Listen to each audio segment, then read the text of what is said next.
Nous sommes heureux de t'accueillir ce soir. We are happy to welcome you here, Mr. President. Chancellor Scholz also joined us. I thank him for that, so that we can together express our solidarity, our support, our willingness to accompany Ukraine towards victory, towards peace and towards Europe. Your visit to Paris is an opportunity for us to pay tribute to Ukraine and its people. This tribute, it is also to you personally that we want to express. Your courage, your lucidity and your commitment are impressive. We also wish to express our unwavering support in the war that is being waged a few thousand kilometers from Paris. Together we must defend ideas that are both simple and essential. Ukraine can count on France, its European partners and its allies to win the war. Russia cannot and must not win.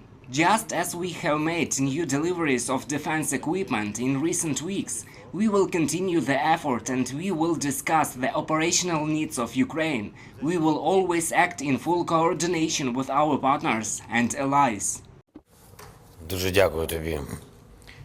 Thank you very much, Emmanuel, for these words of support. I'm grateful to be here.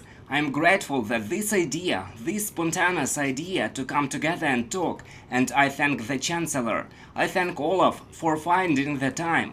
Dear President, dear Mr. Chancellor, dear audience, dear journalists, I'm glad to be here today to strengthen our continental unity and, of course, to thank you personally.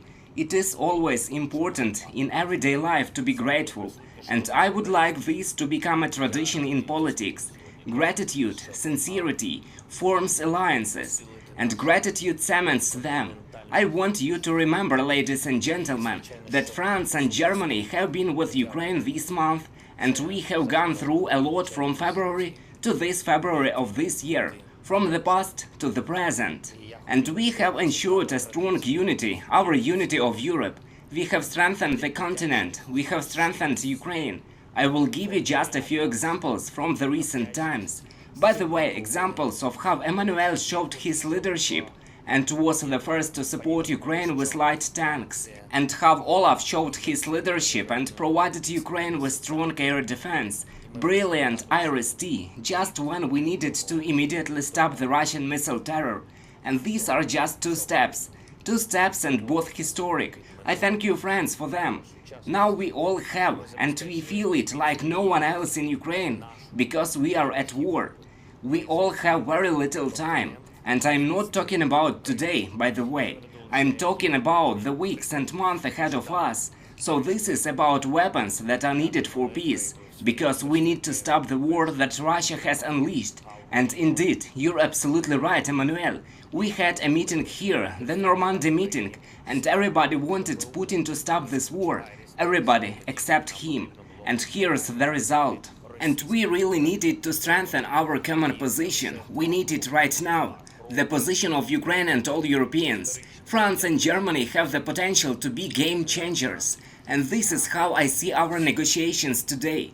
Everything is clear. The sooner Ukraine can get powerful long-range weapons, the sooner our politics can get modern aircraft, the stronger our tank coalition will be. I'm grateful to you for starting this path. And the sooner this Russian aggression ends, and we return to Europe a confident peace.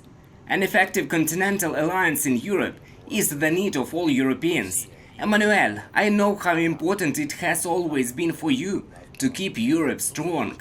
Olaf, I know that you have always pursued a rational policy, and ending Russian aggression as soon as possible is the most rational thing to do today.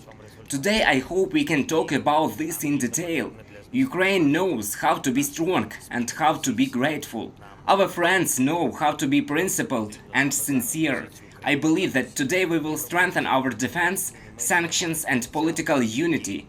And that is why I am here today. I thank you for your support. Thank you for your attention. Glory to Ukraine. Слава Україні! Seit Beginn dieses schrecklichen Krieges haben Europa und unsere Since the beginning of this terrible war, Europe and our transatlantic friends have not only stood closely alongside Ukraine. Together with our partners, we have also provided massive support to Ukraine, financially, with humanitarian aid and with weapons, with heavy artillery, with air defense, and recently also with the delivery of battle tanks.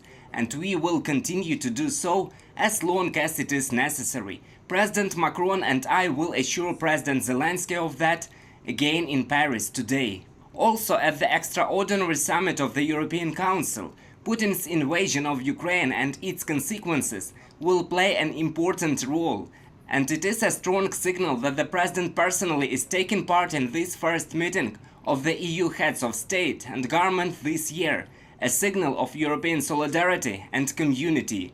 I am going to Brussels with a very clear message: Ukraine belongs to the European family.